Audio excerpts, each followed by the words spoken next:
Hello, everyone, and welcome to our podcast, English Learner. I'm Anna. And I'm Tom. We're so happy you're here with us today. Don't forget to subscribe so you can keep improving your English with us. Today's topic is very important in daily life. We're going to talk about how to talk about feelings in English. Yes, this is something many English learners find difficult. Sometimes we know vocabulary, but we don't know how to express our emotions naturally. Exactly. So, Tom, let me ask you first. How are you feeling today? Today, I'm feeling quite relaxed and positive. I finished my work early, so I don't feel stressed. How about you? I'm feeling excited because I love talking about this topic. Feelings are part of everyday conversations. That's true. When someone asks, "How are you?" you can answer in many different ways. You don't always have to say, "I'm fine." Yes. For example, you can say, I'm happy, I'm tired, I'm nervous, or I'm a little stressed today. And if you want to give more detail, you can add a reason. For example, "I'm tired because I didn't sleep well last night." That's a great structure. Feeling plus reason. Like, I'm excited because I'm meeting my friends later.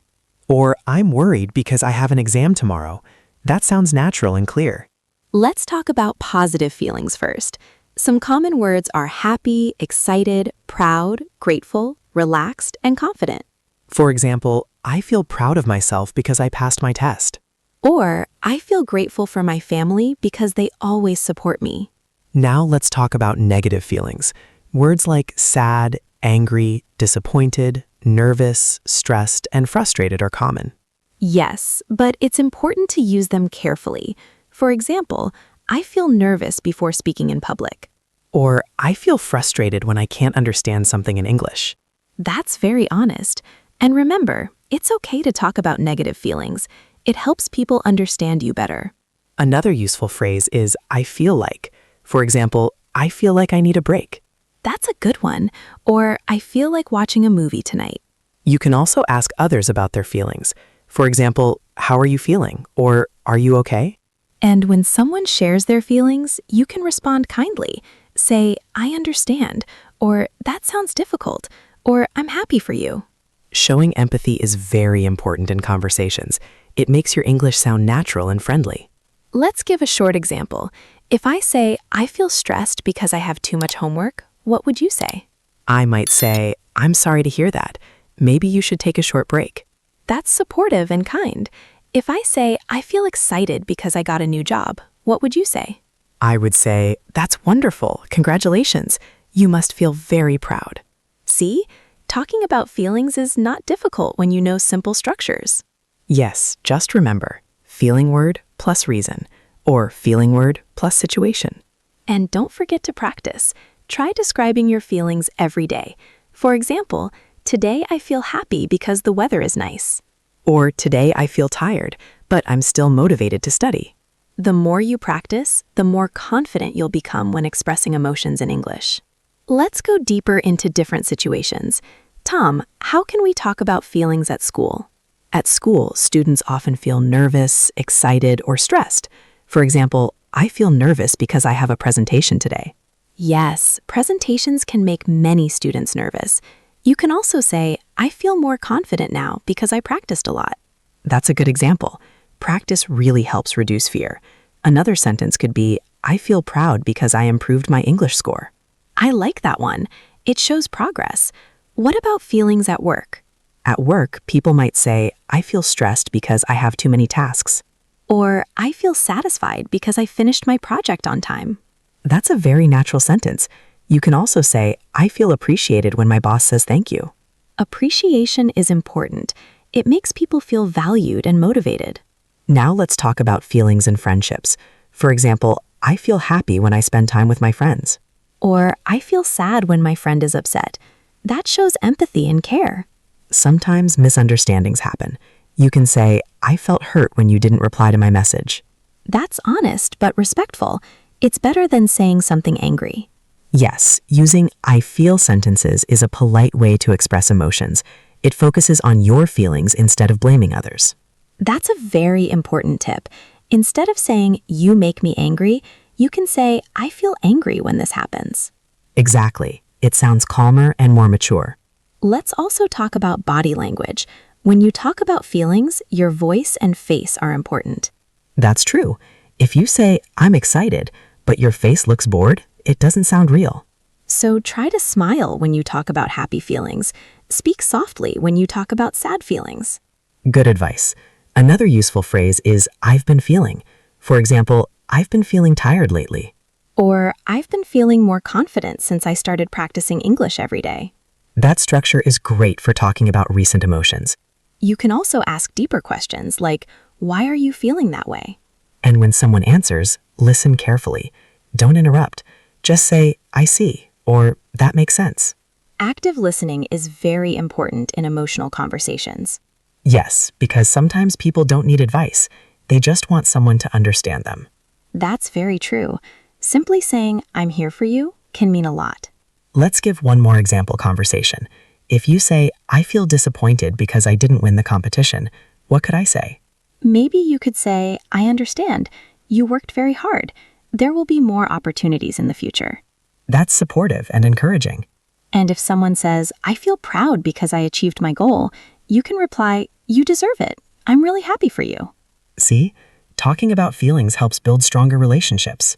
And the key is simple vocabulary, clear structure, and honesty.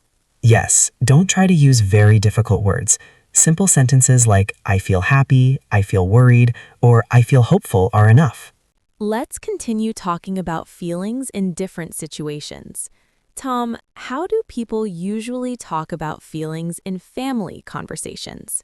In families, people might say, I feel grateful for you, or I feel safe when I'm with my family. That's very warm.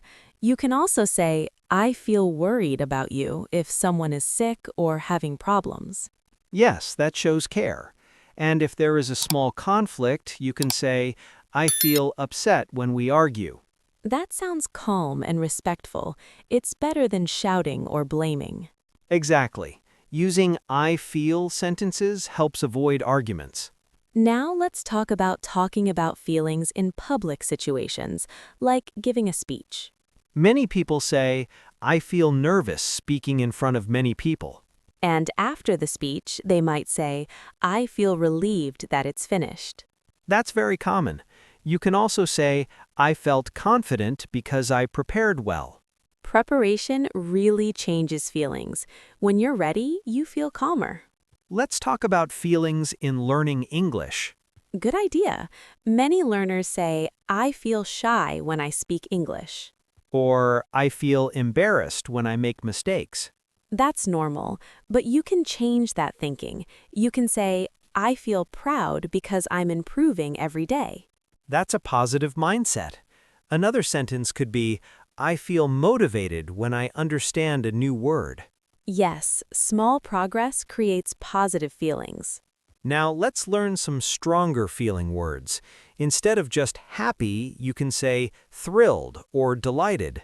And instead of just sad, you can say disappointed or heartbroken, but use them carefully. Yes, stronger words show deeper emotions.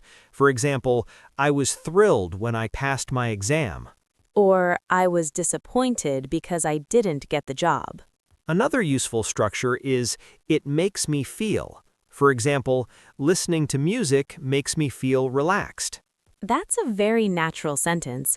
Or spending time with my friends makes me feel happy. You can also talk about mixed feelings. Oh yes. For example, I feel excited but nervous about starting a new school. That's very common. Sometimes we feel two emotions at the same time. Another example is, I feel happy for my friend, but I also feel a little jealous. Being honest about mixed feelings makes conversations real. Let's practice a short example. If I say, I feel stressed because I have too many responsibilities, what could you say? I could say, that sounds overwhelming. Maybe you need to rest and organize your tasks. That's supportive. And if I say, I feel hopeful about the future, what would you say? I would say, that's wonderful. It's important to stay positive. See? Talking about feelings is about sharing and responding kindly. And remember, listeners, your tone of voice is important. Speak clearly and calmly. Yes, and try to practice daily. Ask yourself, how do I feel today? And answer in English. The more you practice, the more confident you'll become expressing your emotions naturally. Let's talk about how feelings can change during the day. Tom, do your feelings change often? Yes, of course. In the morning, I sometimes feel sleepy and slow, but after coffee, I feel more awake and energetic. That's very real. You can say, I felt tired this morning, but now I feel much better. Exactly. Using but helps show change. Another example is, I was nervous before the meeting, but I felt confident after it started. That's a great structure. Past feeling and then a different feeling. We can also talk about long-term feelings. For example, lately I've been feeling more positive about my goals.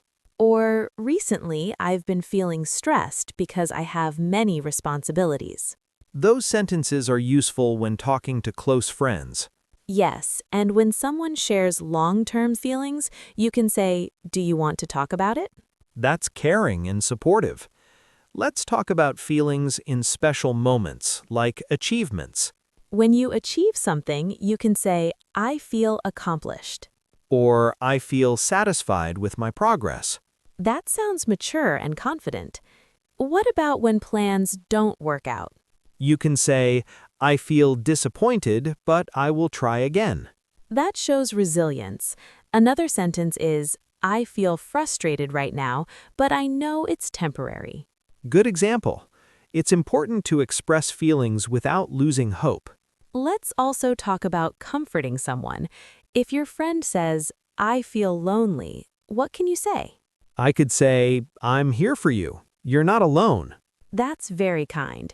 If someone says, I feel overwhelmed, you can reply, take a deep breath. Let's solve it step by step. Simple words can have a big impact. Yes, you don't need complicated English to talk about emotions. Another useful phrase is, I didn't realize I felt until I started speaking. That's very natural. It shows self-awareness. You can also say, I'm starting to feel more confident. Or, I'm beginning to feel better. These phrases are great when feelings are changing slowly. Let's go even deeper into talking about feelings. Tom, why do you think it's important to express emotions clearly? I think it's important because when we express our feelings clearly, people understand us better. It prevents misunderstandings. That's true. For example, instead of staying quiet, you can say, I feel uncomfortable in this situation. Yes, that's honest and respectful. It's better than pretending everything is fine. Sometimes people hide their feelings. They say, I'm fine, but actually they feel sad or stressed. That happens a lot. You can practice being more open by saying, I'm okay, but I've been feeling a little tired lately. That sounds natural and balanced. Let's talk about emotional reactions. When something surprising happens, you can say, I was shocked. Or, I was surprised by the news. If something makes you angry, you can say, I felt upset about what happened. That sounds calmer than saying, I was very angry. Yes, word choice matters. Softer words help keep conversations peaceful. Let's talk about excitement. How can we express strong happiness? You can say, I'm so excited about this opportunity. Or, I'm thrilled to start something new. That shows strong positive emotion. Now, what about fear? You can say, I feel scared of making mistakes. Or, I feel afraid of failing. Those are honest feelings many people have. And it's good to follow with hope. For example, I feel scared, but I'm going to try anyway. That shows courage. Let's also talk about calming yourself. What can you say when you want to feel better? You can say, I need some time to think. Or, I need a short break to relax. That's healthy communication. Sometimes we also feel confused. You can say, I'm not sure how I feel right now. That's very real. Not every feeling is clear immediately. You can also say, I have mixed emotions about this decision.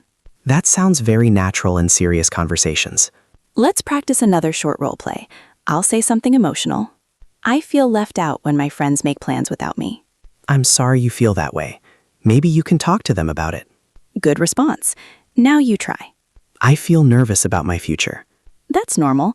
Everyone feels nervous sometimes, but you're doing your best. Supportive responses help people feel safe. Yes, and when you feel happy for someone, you can say, I'm really happy for you. Or, you deserve it. Simple and powerful. Let's remind our listeners of the basic structure again. Yes, start with I feel, then add the reason. For example, I feel grateful because my family supports me. Or I feel frustrated because I can't solve this problem. And if you don't want to give a reason, that's okay too. You can just say, I feel tired today. The key is honesty and clarity. The more you practice talking about feelings, the easier it becomes. Try speaking about your emotions every day, even in simple sentences. Over time, you'll feel more confident expressing yourself in English. Now let's talk about feelings in special situations, like when something unexpected happens. Tom, what can you say? You can say, I feel surprised because I didn't expect this, or I feel shocked about the news. Yes, and sometimes you can feel both excited and nervous. I feel excited, but also nervous about starting a new school. That's very common. Expressing mixed feelings makes your English sound natural. Another situation is when someone helps you. You can say, I feel grateful for your help, or I feel happy because you supported me. Showing appreciation is very important. It makes people feel valued. And when something sad happens, you can say, I feel sad because my friend is moving away, or I feel disappointed with the results. That's honest and respectful. You don't need to hide negative feelings. Let's also talk about encouragement. If a friend says, I feel nervous, you can say, it's okay, you can do it. Or, I understand. Take your time and you'll feel more confident. Another tip is using I've been feeling for ongoing emotions. For example, I've been feeling stressed because of exams, or I've been feeling happy lately because I spend time with friends.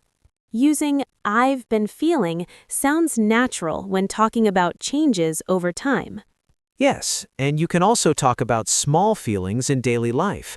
I feel relaxed after a walk, or I feel tired after work. And don't forget to respond to others kindly. I understand how you feel, or that sounds great. Active listening and empathy make your English conversations friendly and real. Now, listeners, try this exercise today. Say 3 sentences about how you feel in the morning, afternoon, and evening. For example, this morning I felt sleepy. In the afternoon, I felt busy. Tonight, I feel relaxed. Or, I felt nervous before class.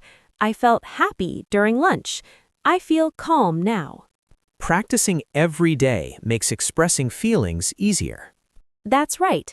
Remember, there's no right or wrong feeling. All emotions are normal.